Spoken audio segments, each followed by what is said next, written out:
After more than a year of heated debate, the massive health care reform bill was passed by the House of Representatives last night. President Obama is scheduled to sign it into law tomorrow. The wide-ranging bill will mean significant changes in health care accessibility and affordability. Eddie Arruza is here with some of its key points. And Eddie, first of all, when does it go into effect? Well, Phil, a few of the provisions will go into effect 6 months after it's signed, which at this point means in late September. But most of the provisions of the bill will be phased in over the next decade, so everything's not coming at once. But here are some of the highlights that will take effect later this year. First of all, federal subsidies will begin for small businesses so that they can provide health insurance coverage for employees. Children up to age 26 will be able to stay on their parents' insurance policy. Limits on lifetime coverage will now be a thing of the past, and insurance companies will no longer be permitted to rescind coverage except in case of fraud. Also, insurers can no longer deny coverage to children with pre-existing conditions. Now, the parts of the law that will impact the most people will take effect in 2014. And it's in 4 years that most everyone will be required to have health insurance. And to help people who aren't covered get insurance, so-called exchanges will be created. And we'll talk more about that in just a minute. Perhaps the component that's been most talked about will take effect then as well, namely that no one can be denied health insurance due to pre-existing conditions. That, of course, is a significant change in how the health insurance industry has operated until now.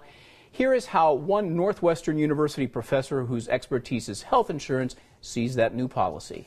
There's been a lot of concern about the pre-existing condition exclusion and other insurance practices, not just because it keeps people from buying health insurance at rates they can afford, but also because of how it affects other decisions, such as the decision to take early retirement before Medicare kicks in. Now you don't have to rely on getting health insurance in the individual market if you have a pre-existing condition. You know you're going to get that coverage. If you want to retire early, you can. If you want to change employers, now you can rest assured that you'll be able to get coverage even if you have a condition. Or another group that's going to benefit are entrepreneurs, individuals who want to start their own business and are wondering, where's my health insurance going to come from? So this is good news for a lot of people. Eddie, you mentioned insurance exchanges. How do those work? Well, I think we've all seen those commercials for other types of insurance where companies say they will shop around to get you the best price. Well, health insurance will be offered up the same way. And here again is Northwestern professor David Dranoff. A number of health insurers will agree to participate, and they will offer insurance policies according to some templates, so the policies will all have some standard coverage. They'll agree to abide by some principles, such as not excluding people with pre-existing conditions, limits on the premiums that they could charge people who have very serious illnesses. Once a year, individuals will get to choose from the participating insurers.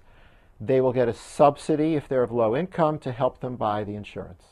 Eddie, a significant part of the legislation also talks about cost caps. Tell me about those. Well, on the one hand, it sets caps on how high premiums can go, but on the other hand, it also eliminates caps that would otherwise send perhaps a very sick person into financial ruin.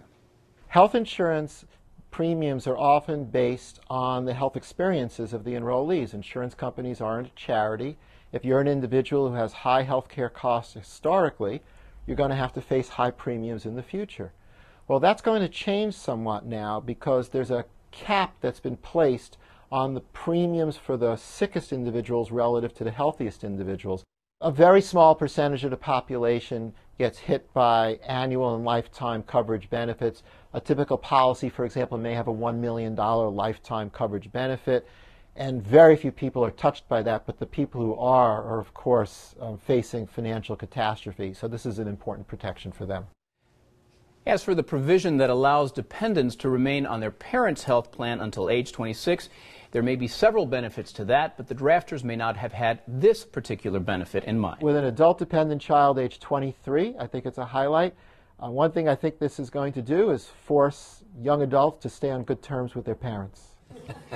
President Obama had wanted to sign the health care legislation in a big ceremony on the South Lawn of the White House tomorrow, but rain might change those plans. Phil, of course, he's endured a lot of political storms up until now over this bill, so perhaps a little rain to end this struggle is not a big deal. Sounds like it might be appropriate in a certain sense. Thank you, Eddie.